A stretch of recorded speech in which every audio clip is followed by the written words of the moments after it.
What is self-esteem? It is merely an opinion of how you see yourself. There are two types, namely high self-esteem and low self-esteem, and between the two, it is better to have the first. This is because high self-esteem enables you to love yourself for who you are, while low self-esteem doesn't make you grow as a person and make you successful. But where do you get self-esteem? Well, as a child, you get it from your parents. If they raised you right and praised you for your achievements, chances are you will have a positive outlook of yourself and life. If you happen to be raised by parents who are not very caring, well, you won't see the positive qualities you have and will have an angry outlook at the world. You can also get this from your friends and your peers, because sometimes how we feel about ourselves is based on the perception of others.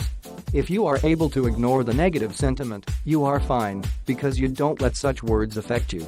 In the end though, your self-esteem comes from inside you.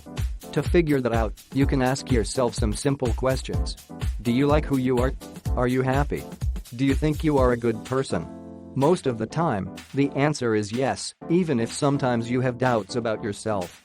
To get rid of those doubts, well, you should first accept your faults and realize that you are not the only one that has this problem. Everyone has a few flaws that they want to get rid of, so you must have the willingness to change in order to improve yourself. Another thing you should accept is that you are different from the rest.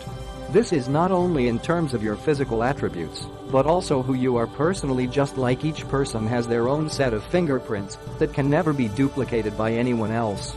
For those that need help, well, they can get counseling to improve their self-esteem or listen to self-help tapes that are designed to do the same thing as well.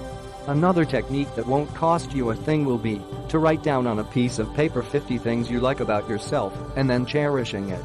Since we all grow and change every single day, try to write down one good thing you did about yourself daily so you can look up and realize that you are not a bad person.